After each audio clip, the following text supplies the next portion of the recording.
I've been asked to speak about the do's and don'ts of NICHUM Avelim. I think I'd like to present it to you from a progression in terms of what happens during that first week following the death of a loved one and the process of NICHUM Avelim. The actual death itself is really not a period of grief.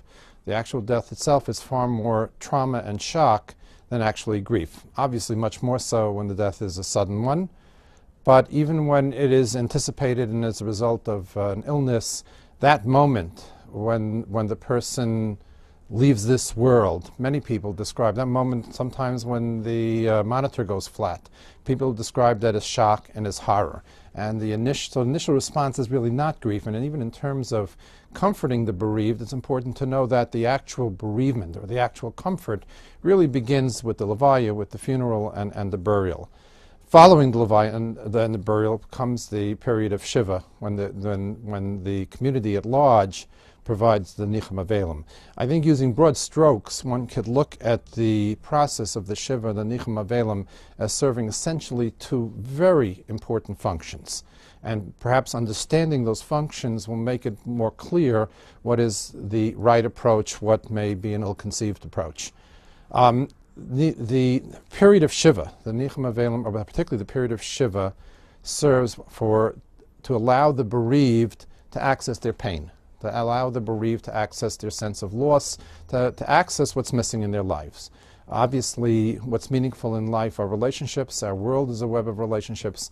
And when one of those relationships, one of those people with whom we have those relationships is not here anymore, it's as if something very integral to us is missing. Many people describe it as if they've lost a limb or they've lost something that's that immediate and intimate to themselves. So it is necessary and desirable for the person to have their pain, to have their grief. Paradoxically, the more the person experiences their grief, the more they access their pain, the quicker comes the nechama. Now, in some respects, this is sometimes counterintuitive to many of us, where we consider our primary function to relieve people of pain. And it's therefore somewhat jarring that actually our function, when we come to comfort the bereaved, is to allow them to access their pain. Sometimes I like to cite an amazing Sefarno that really says this very specifically in Parshas Vayeshev, when it talks about Yaakov missing Yosef. And the Torah says, Vayima'en lisnachem. And Yaakov refused to be comforted. And we all learn the famous and very profound Rashi that he couldn't be comforted because Yosef was still alive. But the Sefarno says there very specifically that Yaakov needed to be in pain. And he resisted the comfort because he had to experience his pain over what he believed to have been the loss of his son. So the pain is essential, and therefore the shivah and even the subsequent period of avelis is to allow that pain to come out. And it's really beyond the scope of this video to explain psychologically what function that serves, but it is essential, and therefore the visitors need to allow the person to have their pain. Some of the examples I'm going to give may be more germane to some of those more tragic, horrific losses, but many have described to us how people who simply sit there quietly, very much like Vayidam Aaron, Aaron's silence. And by the way, some of the Mefarshim say that Aaron's silence really was just that deep abiding silence when there's really nothing to say. But even sitting quietly, how much more appreciated that was than sometimes things people say. Maybe even as a more dramatic are some descriptions by people who describe how friends or family members came, sat and cried with them, got up, said the hamakam, and left. And how much more comforting that was than any attempts by other visitors to try to remove or eliminate the pain that they're going through. So the function of the visitors is to allow the pain to emerge, to try as much as possible, as much as humanly possible, to the extent that we can, to share in the pain. One of the classic explanations for what we do during NICHUM Avelim is the obvious question is when we say hamakam, we conclude, as Ashkenazim, when they say hamakam Menachem Eschem B'Soshav Leitzion B'Yerushalayim, we bring up Tzion Yerushalayim, and the question is why you bring up Tzion Yerushalayim? Somebody's saying shivah for a parent, for a sibling, for a spouse, for a child. What are we bringing up Tzion Yerushalayim?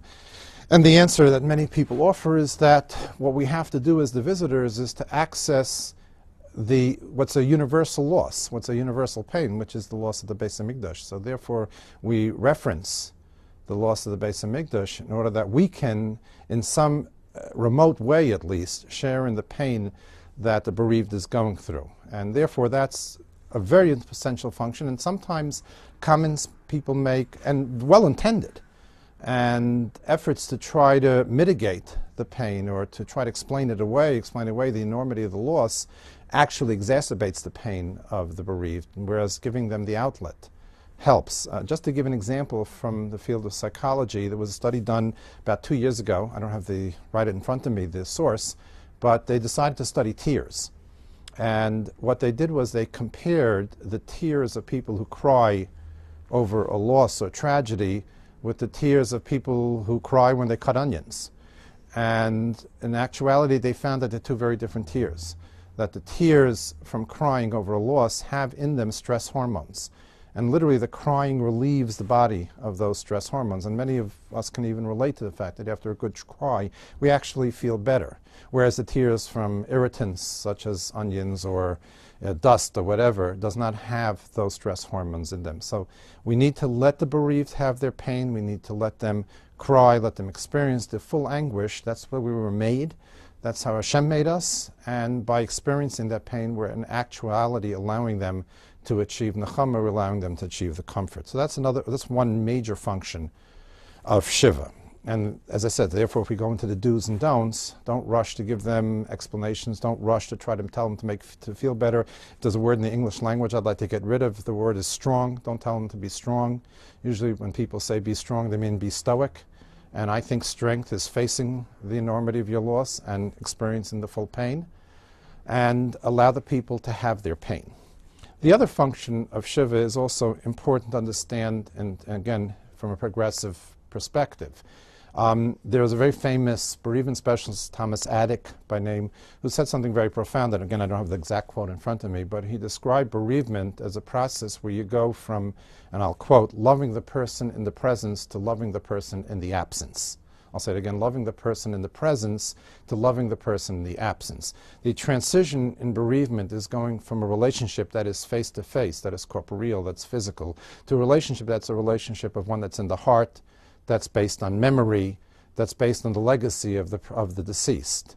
So there's that transition. The relationship doesn't end. We have relationships with people for their entire life, and even people that have left this world. We continue to have relationships with them for decades and decades. But the relationship has changed now. The relationship is a more ephemeral one, is more spiritual, is one, as I said, relegated to memory and relegated to the state of feelings. And the shivah period is the beginning of that transition, where the relationship shifts from a face-to-face to relationship to an internalized relationship. And one of the ways in which we do that is by remembering the person, by recalling what the person stood for, by taking the lessons of this person. In fact, there's a very beautiful radak in Sefer Yeshaya. The Navi says, the person who Nebuch does not have children, he shouldn't say that I'm a dried out tree. And the Navi goes on to say that the Saris who keeps the mitzvahs and keeps Shabbos, that I'll give him a yad v'shem, I'll give him a place and a name. And the Mefarshim wonder, what does that mean? I'll give him a place and a name. And the Radak, and it's worth looking at it directly, says that he'll be remembered. His lessons, his divrei Torah, they'll be remembered. In this way he will live on. And that's very much what we all do, even in more fortunate circumstances when the person actually has descendants. But we keep their memory alive, and we turn the relationship into one of memory and recalling. Now, the bearing this has in terms of the community, that it's very important to encourage and to participate in the recollection in talking about the deceased and what the deceased stood for. One of the things that I know I do routinely when I pay a shivah visit, even obviously in circumstances that we deal with here at Chai Life, in which are the loss of young people, but even in a situation that's more normal, when an elderly parent, grandparent, great-grandparent passes away, that I will turn to the bereaved, to the family, and I'll say, tell me a story. Tell me a story about your father, tell me a story about your mother. And the reason I dafka ask for a story is because if you think about it, a story is a few words that really capture a lifetime. A story is an incident, a single incident that has broader implications, that extends beyond the story but really captures who the person is. And therefore, as the people who are providing comfort, we're allowing that process to take place, which is such an integral part of the NICHUM, of the NICHUM Avelim. In fact, I would even say beyond the shivah, that, and this particularly applies when it's a young person who dies, especially a child, that it's so very important to remind the family and to remind the loved ones that the person is not forgotten. And I can't tell you, I can give you countless stories where something as simple, I remember one family was describing being at their best friends for Hanukkah, and every year they'd go to their these same best friends for Hanukkah, and it was 3-4 years after the child had passed away, and the neighbor or the friend was making latkes, and she said, just turned to the guest and said, I remember how much Josh loved my latkes. And just the very fact that 3 years later, she was still thinking about Josh and she was still remembering how much he loved her latkes was such a tremendous comfort, even though it brought tears to his eyes. But again, the tears are the removal of those stress hormones. So again, if we focus particularly on the shivah, it's very important that we allow the bereaved to make that shift from a face-to-face relationship to, as I said, to a more ephemeral spiritual relationship. And we do that by allowing them to tell the stories, to talk about the person, where they came from, what they did, to share memorabilia, to show pictures, because this is what their relationship will be with the departed from now on. Obviously, the adolescent is at an age where they have a full comprehension of death, in contrast to much younger children, therefore can understand what death means, and really in many respects can relate and can provide comfort much like an adult can, the only difference being that ideally they have much less experience and therefore may need some direction and guidance from the adults, from teachers, of exactly not only the halachas, the laws, but as well as the proper conduct when providing comfort. There are certain unique aspects of adolescent, and I'd say even in terms of children, that is important. Actually, one, which I'm going to actually now address as an adolescent, but now it dawned on me that it's also probably relevant to adults as well. Sometimes when we are servicing a young child who's grieving, let's say a young child, again, lo aleinu, who lost a parent, and I'll visit the child and I'll say, I'm going to your school. Is there a message you want to give over to your classmates, or is there something you'd like me to emphasize? And one of the common messages is, don't feign friendship. Don't feign closeness. Don't fake closeness that doesn't exist. Again, we feel bad for the person, and certainly classmates feel bad for the person, and sometimes they want to now show a certain connection or warmth to the bereaved that didn't exist previously. And it's an interesting thing. We tend to look at people who are grieving as if they're somewhat obtuse or not smart or not thinking straight. But the reality is, and there's a lot of research to support that people who are grieving, or people who are suffering in general, have like an acute awareness of what's genuine and what's not. They may be oblivious to certain facts that are irrelevant to the struggle that they're engaging with, and the challenge that they're facing now. But when it comes to what's relevant to their grieving and their loss, they're extremely astute, and they smell out anything that's not genuine. So it's important to convey, and one of the messages I often give when I visit a high school, that the amount that you offer comfort to the bereaved should be commensurate with the relationship that existed previously. If the person is indeed a very close friend, then you may be able to visit more frequently. You may be able to sit right up front of the person. You may spend more time with the person. If he's a so-so friend, you'll spend a little less time. Maybe you'll visit less frequently. If he's not a close friend at all, you may just come, sit more towards the back, say the hamakom, and leave. And that's going to be appreciated more than now suddenly making believe or acting as if you're closer than you really will. And many talk about being in situations where the visit almost becomes a burden because they have people sitting in front of them with whom they have no real connection and no real pre-bereavement friendship, and they have to somehow keep the conversation going. Adolescents can talk about the bereaved. Adolescents can conduct themselves, again, in a manner that is appropriate for the shivah or for comforting. Younger children usually can't. Younger children, very often the visits consist of playing or maybe casual conversation, and I've spoken to many poskim, and that's certainly acceptable and helpful even. But the adolescent can talk about the deceased, and the adolescent visitors can also participate in that process. There are two, if you will, sort of potential pitfalls with adolescents that one needs to be aware of, and that are very much endemic to their age and their stage developmentally. One thing is the adolescent, two things happen that are important, which is the adolescent, first first of all, classically rebels to some extent. Normal adolescent, it's a modicum of rebellion, which in a way is developmentally normal, even to some extent desirable. Some adolescents rebel more profoundly, in most cases outgrow it, but it is part of the developmental challenge of adolescence in terms of asserting their individuality.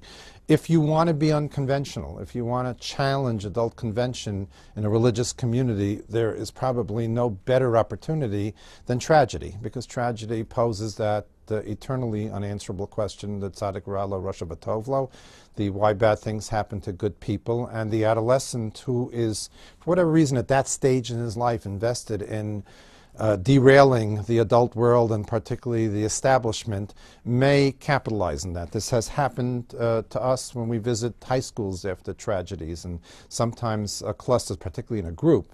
Certain individuals will in a very aggressive and acerbic fashion challenge the divine justice of such tragedy, which again, as we know, are unanswerable questions. So that might emerge, and you may have that. That will be a little more typical for adolescent boys.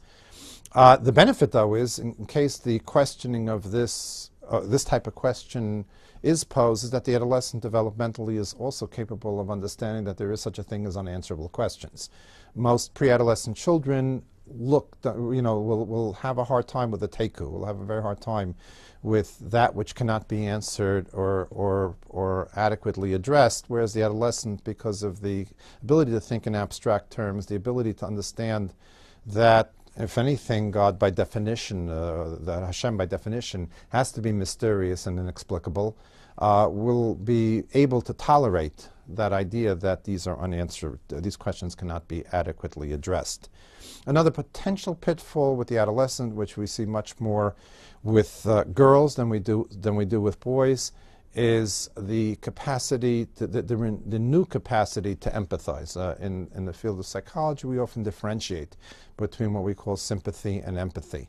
Sympathy is an awareness that another person is suffering. Empathy is actually the nosa ba'ol, is really the capacity to put yourself in another person's place. The ability to be able to, as much as humanly possible, sort of leave yourself and see a situation or view the world from someone else's perspective only develops, and again, has nothing to do with intelligence, the part of the brain that requires that's required for that. And as I often say jokingly, yes, adolescents do have brains, which is in and of itself sometimes a chiddush, but the part of the brain that is necessary for this only develops in adolescence. And sometimes when there's a new capacity, it gets overplayed. And what we'll see sometimes, especially some of these more heart-wrenching tragedies, that adolescents, and I would say particularly young adolescent girls, will so empathize and so connect with the families that they have almost an extreme reaction, and this will be particularly occur in a group setting where there's sort of that contagion that occurs with adolescents, where one sort of feeds off of the other. I can tell you that we've had situations where we've been asked down to, let's say, all-girls middle school or early high school to deal with a tragedy. We help them address and we normalize for them the grief, and a week or two later we get a call from the principal and say, well, thank you very much, they've been grieving for 2 weeks now, we're not getting any studies done, and we need you to sort of turn it off. And that can happen. There could be that sort of excessive response, or that hysteria, if you will, that may need to be reined in with adolescents, and particularly adolescent girls. A lot of the adolescents, though, are just as important to adolescents as they are to adults, in terms of also, again, for the very special friends, to tell them that, to remind, let's say in a case of a adolescent who lost a sibling or a parent, to remind the adolescent, not just during, let's say, the first week or the first 30 days, but a year later, 2 years later, 5 years later, that you're still thinking about their parent, you're still thinking about their sibling, is a tremendous comfort, and something that we try to impress upon the teenagers when we visit them in school settings, or helping them with a friend who has suffered a loss. So I'd like to address myself to adolescents who may unfortunately be in the position of having to offer comfort either to a peer who may have lost a sibling or a parent, or, again, it's almost, we have to say, sort of a blanket lo, if they have to offer comfort to parents who have lost a friend, or if they and a friend of theirs whom they are grieving as well. Please don't underestimate how important you can be. Sometimes as children we I mean, when I was a child, I felt that way also. We fail to appreciate how the impact we can have. And yet, there is a distinct and very important role that you can play in all of those circumstances that even the adult world cannot play. If we're talking about a friend who, again, lost a parent or lost a sibling, certainly many adults visit and many adults do provide some very important comfort, but I don't have to tell you how important you are as a friend and how special it is when you extend yourself and when you take the effort to help your friend grieve their parent, grieve their sibling. Very important message, and very important point to remember is that how much you extend yourself to your peer that is grieving will have bearing on what your relationship was before the tragedy. Kids do not, as adults, do not appreciate someone who's making believe that they have a closer, more intimate friendship than actually exists. If you are indeed a very close friend, if you're a very special friend, you're going to visit more often. You may be more likely to attend a funeral. You may be more likely even to attend a burial if it's a very, very special friendship and if it's the custom in your community. But even in terms of subsequent visits, you're going to be much more likely to be that source of comfort, even after the shivah, to be the one that will extend himself and say, you know, if you need someone to talk to, or if there's a school event that the person, because he's in mourning, cannot attend, to take off the time yourself and to spend time with that friend. These are very special roles that you can play. If you're not such a close friend, you're not going to extend yourself as much. The person who is grieving really has X-ray vision. It really has a sixth sense. And they will know what's real and what's not real. And even though very often attempting to make believe that you're closer comes from the heart and comes from a genuine wish to relieve that classmate or peer of their suffering, if you're not that close a friend, it will not be particularly helpful to stay long, to sit in front of the person while they're sitting shivah, to now start hovering around that person and making believe that you're a close friend. So the extent to which you extend yourself to your classmate or peer should be commensurate, should be related with how close a friend you actually had been. And even though, I know this is very hard to hear, but even though talking about the person they lost may evoke sadness, may evoke tears, that is the function of shivah, and that will even be the function later on. It is extremely comforting to anyone who is grieving to know that the person they love was not forgotten. And if you are that very close, special friend, it's even, in many respects, more important that later on, months later, years later, that you remind the person that you're still thinking about their mother, their father, their brother, sister, whatever, even if this makes them sad and even if they have a hard time with that. Now, some people, you might find that some of your friends do not want to talk about it, do not want to belabor it. And one of the conflicts and difficulties, particularly for a teenager or a child who's in the throes of grief, is that they don't want to be different. They don't want to be weird. They don't want to be looked on as this nebuch, this pitiful person. And sometimes they bristle at anybody treating them differently. And if those are the messages you're getting from your friend, then don't treat him differently. Then treat him normally. There's a very important differentiation you have to keep in mind, and that'll help you understand a friend who is grieving. And that is, there's a difference between being affected and being damaged. There's no question that someone who loses a parent at a young age is a different kind of person. And there's even psychological research to show some very unique and distinct characteristics of someone who loses a parent at a young age. But being affected doesn't mean that they're damaged. And I don't think you should necessarily assume that your friend who has lost a parent or a sibling and has sat shivah or is in the period of grieving, that they're going to be somehow compromised, they're going to be depressed, they're going to be different or weird. For the most part, they're very normal. But it has an impact on them, but not necessarily in a negative or deleterious fashion. There's another very important role that you can play, and again, I hope you never have to, but in case you have a classmate or a friend who dies and you're visiting the family, and I know that's sometimes very difficult. First of all, please keep in mind that even though funerals are often, especially in these situations, are particularly heart-wrenching and often characterized by an enormity of emotion and sadness, the shivah is solemn and sad. There might even be some crying, but the shivah house, the house of mourning, is usually rather contained, is usually a place where there isn't that enormous intensity of emotion, and therefore not as scary maybe as a funeral. visiting the parents, again, don't be scared of them. They're grieving and they're affected and they're going to look very sad, but they so appreciate when classmates and when friends come to visit, because there's two reasons. First of all, it reminds them how cherished and loved their son, daughter was, and just your presence and even just your grieving is a tremendous comfort to them, because it highlights for them how important their child were to other people. And I don't have to tell you that when you're an adolescent, that peer relationship and your peer culture is so very important. So that just the mere visit and just demonstrating to them how important their son or daughter was to you is already in and of itself a tremendous source of comfort, a tremendous source of nechama. But there's another important point as well. The parents know their child intimately and know their child very well, but they know their child at home. They know the child as a young child. They may know about the child's tendencies and how they conduct themselves within a family setting.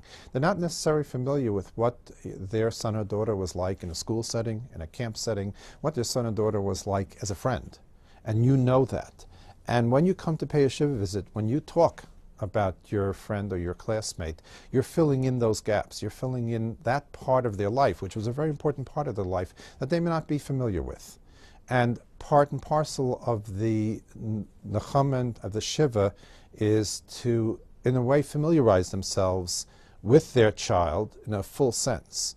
And therefore, when you come and you talk about what this friend was like in school, what this friend was like as a ball player, for that matter, what this friend was like at camp, what this friend was like even a kibitzer, one who makes jokes. You're filling in those missing pieces for the parents and helping them in what's a very integral process of grieving, and particularly the shivah period, where the child is now transitioning to becoming someone who is a memory, someone with whom the relationship is a relationship of the heart rather than a relationship face to face. Please keep in mind as well that whether it's your friends or whether it's parents who are grieving a child, that even though halachically there is a time limit to when you provide comfort and when you would interact with them in a fashion that is halachically prescribed in terms of grief, but the actual grieving itself does continue beyond the period of the shivah and the shloshim, and anything that you can do in terms of from time to time just reminding the family how important either your friend was or the friend's parent is an extremely important part of providing the nechama, and including the parents, if it's a classmate, in what goes on in your life. But there's another very important point that you have to keep in mind. One of the most heart-wrenching aspects of the loss of a young person is watching the friends and the contemporaries reach different milestones, progress through life, while their son, daughter, or sometimes even if it's a young parent, their spouse is not. And as you reach different milestones, you may have an inclination to include the family and let them be part of it, whether it's a graduation, whether it's your wedding. And many do attend and many participate. Some can't because it's just too painful. And don't pressure them, because this, again, may be hard for you to relate to, but this is maybe one of the hardest parts of losing a young person. We often refer to it as mourning the future, is to see how life goes on and how all or most of the contemporaries of your child or your young spouse are progressing in life, and the one you love is not.